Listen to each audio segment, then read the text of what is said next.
empaka z'emizannyo egy'enjawulo wakati wa babaka ba palamenti abali mu mukago gwa East Africa omuli Kenya Uganda Tanzania Burundi Congo ne Rwanda zijjiddwako engalo olunaku olwaleero. Amyuka sipiika wa palamenti Thomasi Tayebwa abasabye okukolera awamu okusobola okukulaakulanya amawanga gano. We have no choice but to make sure that we succeed.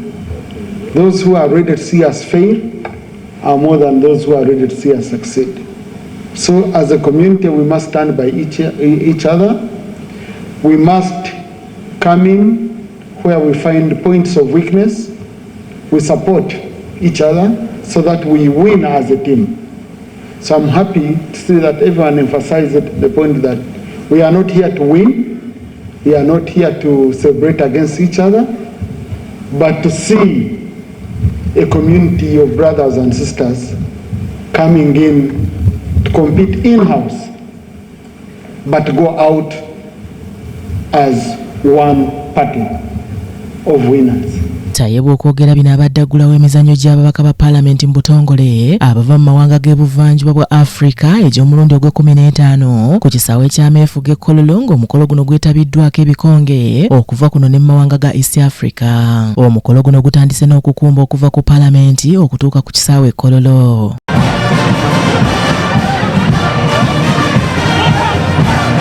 Tayebwa era aliko obubaka bw'asomedde ensi zinnamikago obuvudde wa Pulezidenti Yoweri Kaguta Museveni. Unified market of this size would be a big attraction for investment, industrial growth and technological innovation.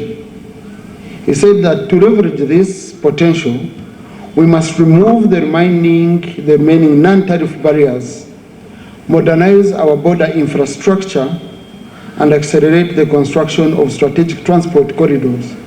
That's roads, railway, energy grids, oil and gas pipelines that connect our economies. Amawanga agamaze okutuuka kuno okwetaba mu mizannyo egy'enjawulo kuliko eggwanga lya Kenya, Rwanda, South Sudan, Bulundi ne Tanzania nga wabula olw'obuvuyo obubadde mu ggwanga lya Tanzania tebubaganyiza kweteekerateekera bulungi kwetaba butereevu mu mizannyo gino newankubadde nga bano bazze ng'era bagenda kulaba bulabi wamu n'okuwagira amawanga ge banaaba basiimye. Sipiika w'eggwanga lya Kenya Moses Watangula awanjagidde ababaka ba palamenti okukola amateeka agaggyawo obukwakkulizo bwonna ku nsalo eziri mu mawanga ga East Africa kisobozesa abantu okuyingira n'okufuluma amawanga agawatali bukwakkulizo. To the sports, one not in a position to host us in Arusha either, for the same reasons that Tanzania had.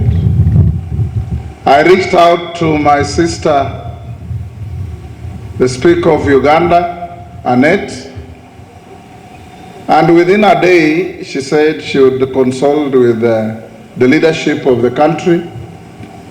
And she called back and said, we can host despite the fact that we have a general election in January, only a month away.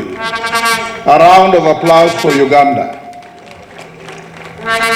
Minisita omubeezi avunaanyizibwa ku by'emizannyo Peter Ogwang asabye ababaka okulaba nga bateeseza ensi zino okulaba nga zeegatta n'okukwataganira awamu okusobola okukulira awamu. We are really talking about a united East Africa. Why should we wait? Why should we talk about borders? Why should we talk about working permits? Why should we talk about residence? It's a pain to me as an ordinary citizen, as a member of parliament, as a minister, when we are talking about this. Basalirwa yeebazizza ababaka abeetabye mu mizannyo gino n'ategeeza nga bw'abadde tasuubira muwendo gw'ababaka bano olw'ekiseera eky'obyobufuzi kye balimu. Ono era asekeredde ttiimu okuva mu mawanga ag'enjawulo abalowooza nti banaakozesa omukisa guno engeri gye kiri nti ababaka bali mu bululu. We were taken by surprise. As a country, I want to confirm that we were not prepared to host. Nevertheless, a decision was taken. And we want to appreciate the Bureau of Speakers for deciding that Uganda hosts this game. Sebugenyi Joseph yakusakidde eggulire lino ku Rocket TV Amalindi.